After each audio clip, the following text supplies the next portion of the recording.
I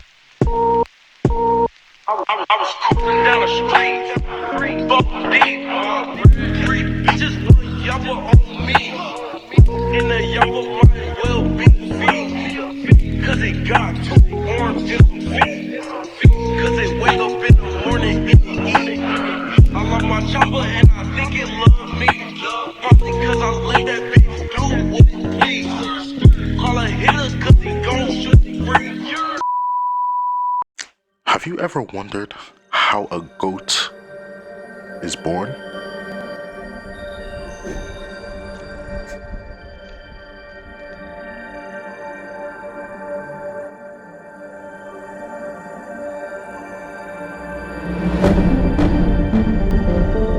Goats. The definition of goats is greatest of all time. Very few niggas on earth can achieve such a title. Only those who have perfected their craft to the pinnacle of their field can achieve such a title. In basketball, you have Michael Jordan and LeBron James. In football, you have Cristiano Ronaldo and Lionel Messi. In music, we got three niggas: Michael Jackson, Playboy Cardi, and Lucki, nigga. Gonna get into this bullshit. This the Lucki story. Gonna see how the GOAT came to the top of the league, nigga. Top music scene. See how Lucki became the GOAT. Lucki, hey, yo, hey, hey,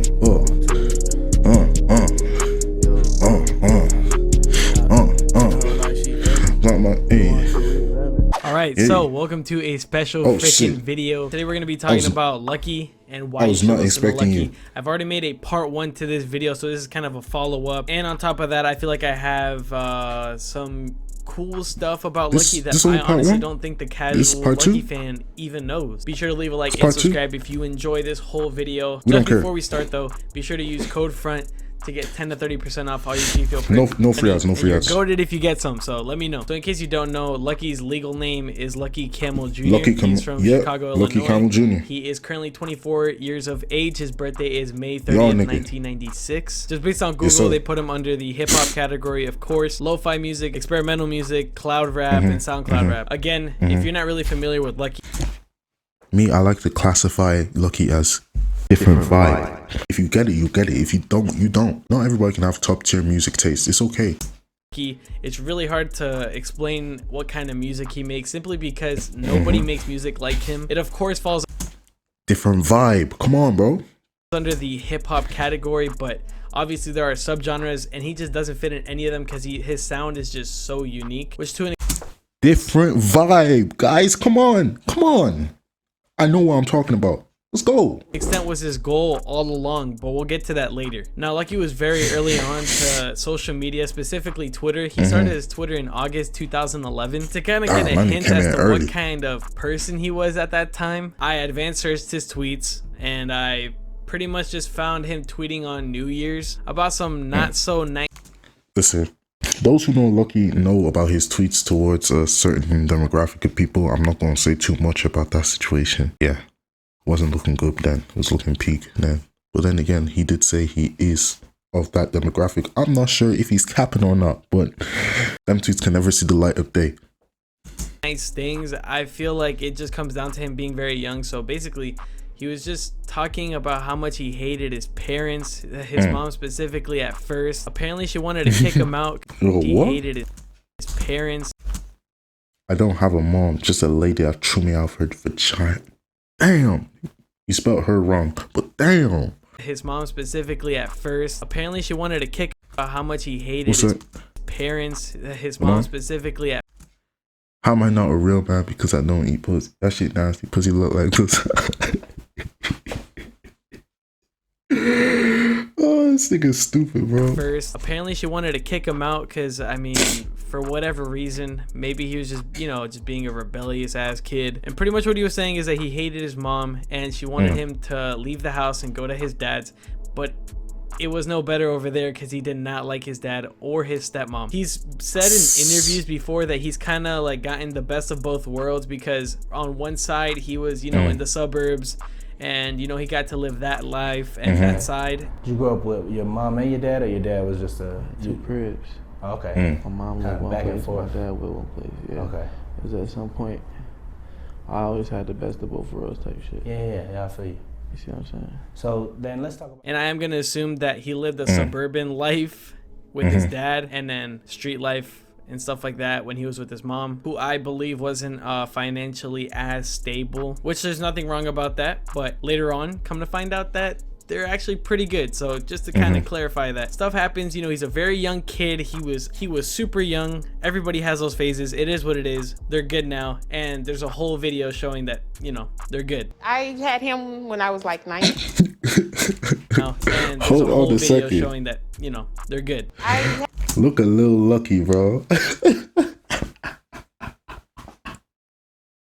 I'm gonna like, why's this guy low-key look like a young KSI? Got the ball fade too. That's crazy. Now nigga can't have been more than 13 years old. It's only when you reach your teenage years they stop making you get the ball fade, bro. If you weren't getting a ball fade before in your younger years, that young age, if you were getting faded up, high top, all that bullshit when you were 8-9 years old, you're lucky, bro. Some of us did not have that privilege at all. We didn't. Some of us, we had to, bro, listen, we had to come into school. We had to come into school just as soon as we walk into the classroom. Straight. Yeah, slapped up by niggas you don't even know, bro. Why'd I hit myself in the back of the head? Yeah, it was not fun at all. Consider yourself when I was blessed. like 19, so we kind of grew up together. And I always wanted a little brother, so I kind of used to put my little brother for a little while. Am I stupid? But he's my baby. He's been my motivation for a long time. Now that was just 2011 going into 2012. So pretty much Lucki just goes on Twitter and just starts, you know, just being a Twitter user. I don't really want to explain everything that he was saying. So on some screenshots you will see that his username is Flawless Lucki, which is the one he has currently, but if you advance search you'll see people tagging him and he'll be replying. So clearly you could just put 2 and 2 together, and yeah, that was his first ever @ that I found to date. And to kind of confirm it, he tweeted out saying that he loved the username he had, which I thought was really funny. And shortly after New Year's, actually like around 2012, like January, he changed his username to Dirty Trill N-word. Don't ask me why he did that, but it is what it is. And then at the end of 2012, he changed his name again to Chief Laudado, which, fun fact, I took the username. I have @Chief Laudado on Twitter. Go follow me. So that's just to get all the usernames out of the way. I'm not really trying to base Twitter usernames. On October 21st, 2012, Lucki releases his first ever song, according to, you know, my research on Twitter, which happens to be a song named Master Plan, produced by Thelonious Martin. And not even joking, like, it's not this is the GOAT's first song. Not even I knew about this. I'm not gonna lie to you. even a bad I hope you have a snippet. I hope like you post a snippet in this video, whatever, include it. I wanna hear it. What? Oh, forgot I was supposed to talk. Oh look, but this the master plan. It's a way to get fucking money and just get bitches forever, I guess. Okay. Look. Listen. Yo, okay. I know this bitch that know this nigga that be making wild bucks. His pockets antlers on your windshield. He be making wild bucks. She fuck him right, she set him up. We gon' be making wild bucks. We Rick Flair without the ref. We gon' be going on nuts. Talking no cash, gold on Mad Lib. Goofy hoes call Mad Dibs. That cash money calling them birds. That baby ad-lib. Got 3 Cali connects, they sound the same. I call them pack dib. As long as I send them on job turkeys, we good time, man. That's literally Chance the Rapper ass song, I'm not gonna lie to you. But I do remember this one interview. Lucki said he used to make music like Chance the Rapper until he met Playboy Cardi. And that's where different vibe came into the game. You get what I'm saying? That's why I'm telling you, Cardi niggas don't like to give Cardi the credit. I know Cardi has a lot of dick suckers. I know he has a lot of meat riders, but his influence is undeniable. You have to admit that. Niggas want to act like he's just some backwater rapper when he's not. It's not the case at all. Open your mind.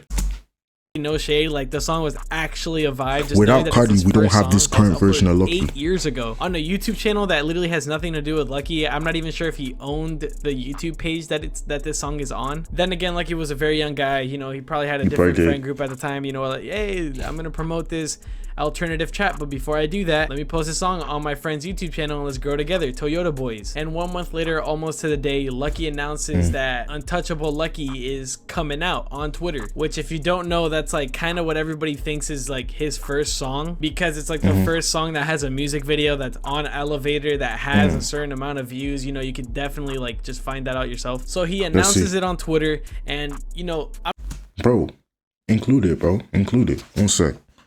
Let me listen to that shit right now. Let's go. Okay.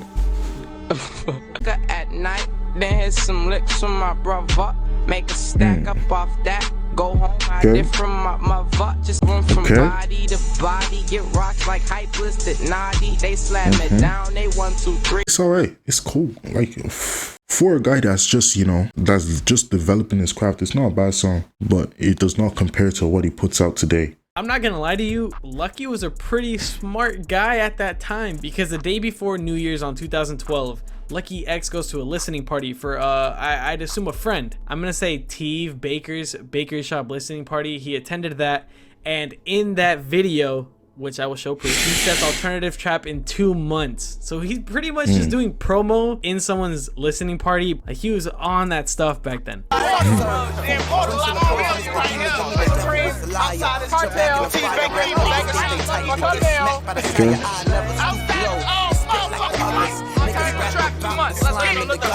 Yes sir, yes sir, yes. Let's W businessman, W businessman, W business. You see that shit? That's GOAT tactics right there. You, to be the GOAT, you have to be a good businessman. I'm telling you. And on January 1st, 2013, Lucki drops Untouchable Lucki. He dropped it on the same page that he posted Master Plan, which was on the Toyota Boys YouTube channel. And it was just the audio edition. And then 5 days later, he announces a song named Nikki Wilson, which was produced by Hippie Dream, which I thought was really cool. He dropped it on the 13th. And then on the 22nd of 2013 is the music video to Untouchable Lucki, did by Brian Zalocki, I think. And again, you can look this up on Elevator. It's currently sitting at like a 250,000 views, which is like, you know, kind of crazy, because that was his first ever music video. And if you listen to the song right now, it probably won't hit you the same, but at the time, bro, like that shit was crazy. Like, it was just so different, and that really opened up a lot of people's like eyes to Lucki. You know, everybody. It's like when I started listening to what's his name, Cyber. His name was Syringe at the time, and I was listening to, I first heard the song, what's it called? Shoot the Party. Yo, fuck up with them, that's I'm trying to hide it. Yo, now that shit that poppin' is exciting. Yo, I do rob the blind and see me fighting. Instead of fucking starving, I'll take all of it. Yo, fuck that underrated, I'm ready to be hating now. Can't find a reason. When I first heard that shit was actually insane. Like, I never heard anything like that before. And shit like, I Don't Like You.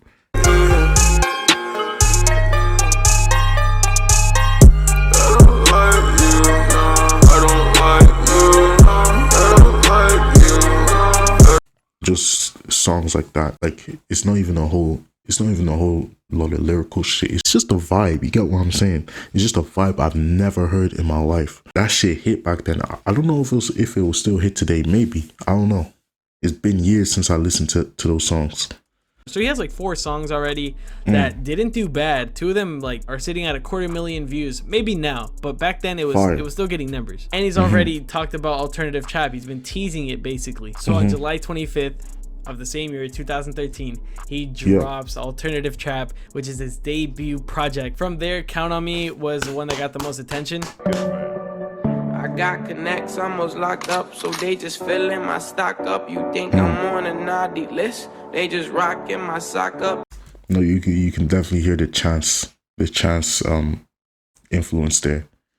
This is back when Chance, like, don't get it wrong, not today's Chance. I'm talking Chance that used to make good music. I'm talking Chance that was on acid, drugs, weed, all types of drugs, nigga.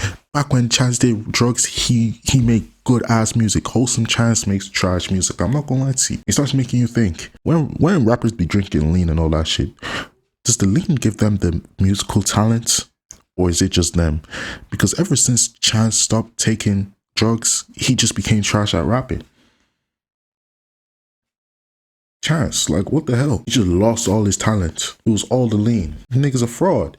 These hypes annoying as pop up, so I just dish them red X's. I stay away from the coppers, the law be stalking like X's. And I'm not gonna say the whole project, but I believe most of the project was produced by Pluto Nash, which is a very long time friend for him. Like, to this day, they're still cool. He's still like, dude, he came up with Pluto Nash, which is so lit. And on an interview, he kind of said that he was disappointed that it didn't get on the Complex, like, top 100, I believe. 16, Alternative Trap came out, and Complex didn't put me in the top 50 at the end of the year. Damn. My heart was broke. You know? Damn. Like, my heart was broke in half. Like, you feel me? Like, I was so sad. And this year, I didn't even, not like I cared for it, but I wasn't even like really expecting it. Which is crazy because he's talking about a debut. That's the type of shit that can make you just like give up, but like you gotta keep going though. You have to, because at the end of the day, you're doing it for yourself. Project, and he also said how much it hurt him, which is crazy because like it's your debut project. Like there's a lot of people dropping mixtape nowadays that, you know, don't exactly do too well, and they just get a job or something. I don't know. But he kept going, didn't he? Let's go. But it didn't stop Lucki. On August 7th, determination 2014, and confidence in yourself. Body High. That's how you become Funny the enough, GOAT, he bro. wasn't too big of a fan of the project either, but he did say that it was just because like he made most of the project while he was on Xans. But he ended up kind of like taking his words back because the freaking project was on Complex top 50, which is what I meant before on Alternative Trap, not top 100. I'm sorry. While I'm sitting in this Vino, listening to me, though, hearing for all my damn mistakes. I didn't realize Body High did so much for me. Like, I didn't realize it at first, though. I was thinking, like, I was so disappointed in that mixtape. Like, I was so disappointed for, like, but that was just, like, because I made the entire mixtape just off Xan. So it was just, like, an emotional thing, too. Like, 16 years old on Xans? Come on, bro. Listen, if you're a Lucki fan, you know the story with Lucki and Xans, bro. I was just like, I don't feel the same way about the music that I did. Lucki and Perks. When Danny Brown told me, like, this is the best. Like, he said it's the top 3 mixtapes of this year. When I was on tour with him, Rat King had put out their Shout album. out Danny He Brown, said bro. Rat King was one of the best albums of the year. And Rat King, amazing to me, you know? So, and he put that shit on social media. Then he put that top, it was one of the top 3 albums of the year. For a body of work that wasn't really even appreciated by the artist himself, just says something, because like Body High was It'd be the ones that you least expect. Project, bro. I'm not even gonna lie. And then kind of towards the beginning of 2015, specifically May 30th, Lucki drops X, which in my opinion is like kind of like X. I believe is where he really like that, like it really started to happen for him. And I'm saying this because in that project he had Low Life, which in my opinion is it's like one of my favorite songs by Lucki, and he has the Chance the Rapper song Stevie Wonder, which is an underground classic, bro. And fun fact, if you didn't know, Stevie Wonder was produced by Young Chop, which is also the guy that, like, you know, kind of like went crazy on Instagram Live all the time, like, yeah, Chief Keef's, that's Chief Keef's homeboy. Went crazy on Instagram Live all the time, like really just asking to die. It's sad, but Young Chop used to be one of the like most like poppin' producers because of Chief Keef. He was rolling with them, you know. Chief Keef was like at the peak of his freaking career, and Young Chop was there, so obviously they looked up to Young Chop. So when they got to meet him, they were geeking. Last April, G, me and this nigga was working. We was studying y'all niggas, G. This shit crazy as hell to us right now. He talking about that shit crazy as hell to us right now, G. I'm talking. No, listen. No bullshit. On some real nigga shit, fo. Before I made Alternative Trap, fo, like we was studying y'all niggas, fo. You know that song, Paranoia, fo. That song made Alternative. That's that Chicago slang, bro. Trap, fo. When I heard that shit, and then Designer, fo, Like ever since always then, listening to you. You made everybody want to make You made the whole city crack, dude. You made everybody want to make This shit unreal to me. Now there's Chance right there. That's prime Chance the Rapper right there. And I could be tripping, but less than 2 months later, Lucki got arrested. So pretty much after reading the couple articles that I found, pretty much just saying the same thing. So Lucki stole someone's wallet, ran away, got tackled by the victim, and then Lucki beat the fuck out of him. And while that was going on, police show up, they take Lucki. I'm not gonna lie to you, I had to go on Reddit to find that one out. And on October 19th, come on, Lucki. This is not how you become the GOAT. I'm sorry. Don't be robbing niggas.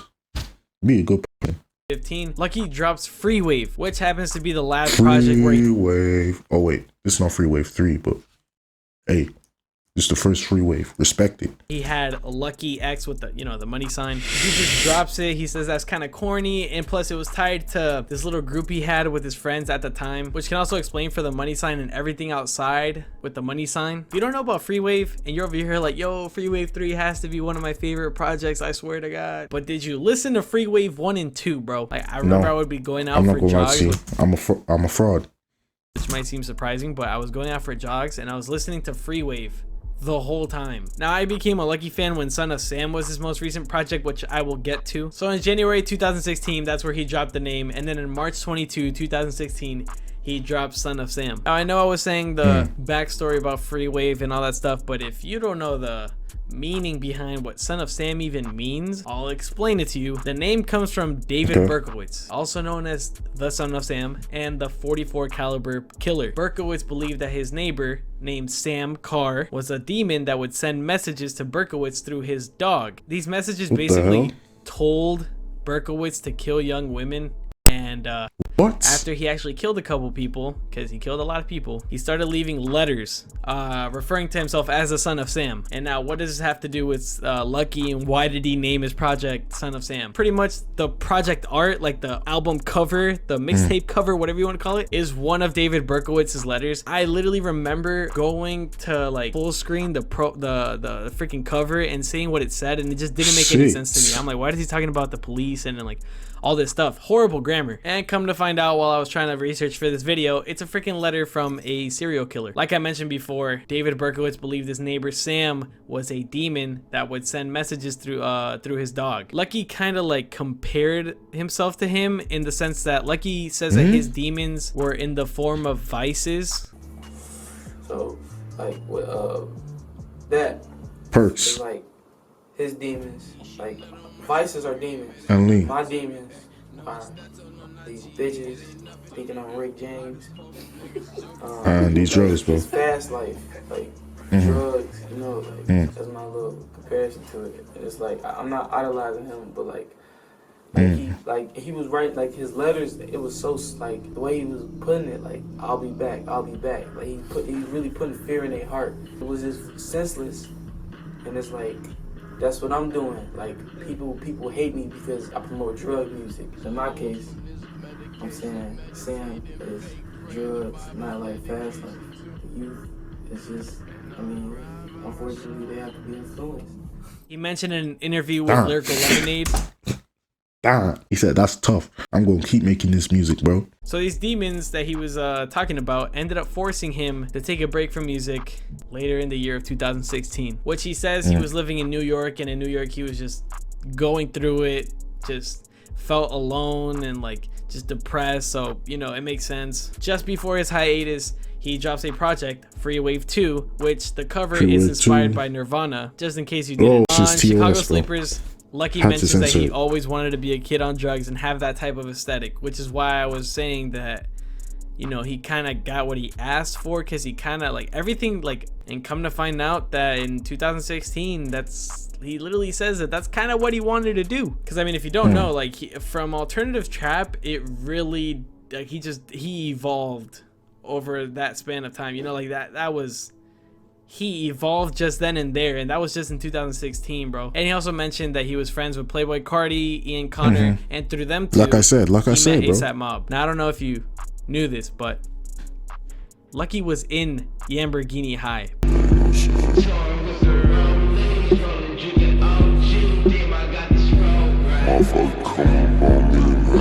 Man, I'm dead. Yo. And Lucki explained how that even happened. So pretty much he slept over at Rocky's place, and Rocky just woke him up and told him, hey, get ready, we're gonna go shoot a music video. And that was that. And now don't quote me on this, but I'm pretty sure he even let him borrow some clothes. Like, it was just super last minute, as you could tell. Lucki was low-key shouted out by Pharrell Williams, and when he got shouted out, like, he didn't appreciate it at all at the time. If it's not Lil Wayne, I don't want to hear it. And after his hiatus was over on May 5th, nigga, 2017. Pharrell though? Come on, bro. Put some respect on Pharrell's name, bro. Lucki drops Watch My Back, which in my opinion is like the last project before he starts going for these, like, it goes from Watch My Back to Freeway 3. You feel me? Like one has one of the most iconic Lucki songs, Sunset, bro. Niggas who know, they know. DEO. He's the underground king. There's a reason why he wanted to lay low and just do his thing in the underground scene. Lucki looked up to Mos Def, so Lucki kind of wanted to be like him, you know, kind of just dip into the mainstream and also just be an underground king. But the best part about that is that's not even the main reason. His main reason is he was just too shy to go mainstream. And after Watch My Back, he went pedal to the metal for sure, and pretty much just outgrew the underground mentality. In an interview, he said he didn't want to be mainstream because he was shy, but he's ready to become a superstar. I used to think I wanted to be like Mos Def, like an underground legend. That's because I was shy though. I was pretty shy. But now, I want to be like a superstar. Which I feel like Free Wave. Let's go. Like listen, another criteria for being the GOAT. You got to want to be great. You gotta want people to watch you. Watch me do this. Watch me do my thing, bro. Listen, straight facts I'm spitting here. You better listen, bro. Listen. That did it for him, bro. I feel like commercially it's his most successful project, and he follows it up with Days Before 3 and Almost There. And we just got an EP. If you guys have any questions, leave them down in the comments below. Like, I'm trying to, like, you know, and he dropped one of the greatest mixtapes of all time, Freeway 3. Yeah, Freeway 3. Go listen to that. Go stream that. It's on Spotify. Go stream it. Freeway 3 by Lucki. Stream it. Definitely forgot me. I gotta listen to Freeway 1 and Freeway 2. I'm not gonna lie to you. I didn't know there was a Freeway 1 and Freeway 2. I'm looking very fraudulent right now as a Lucki fan. Damn. But yeah. Things probably because I didn't really write much. I wanted to just be more about my, you know, my Lucki like knowledge. You know what I'm saying? So definitely discuss with me down below. If you like the video, leave a like and subscribe if you haven't already. I will leave a like. In fact, that's a good video. I like that. Shout out to Drew Talks. I like that. Good video. And that's how GOAT was born. Listen, that's all I have to say. Don't forget to like, subscribe, you know, share, all that shit. Don't tell me anything you want in the comments, anything on your mind, just tell me in the comments. Also, reaction requests. I keep forgetting. If you have a reaction request, you want me to react to something, just put it in the comments. Put it in the comments. Tell me, react to this, whatever. I'll see what I can do. If I want to react to it, if I like the suggestion, I'll react to it. Put react requests in the comment section. Okay? That's it. I'm out.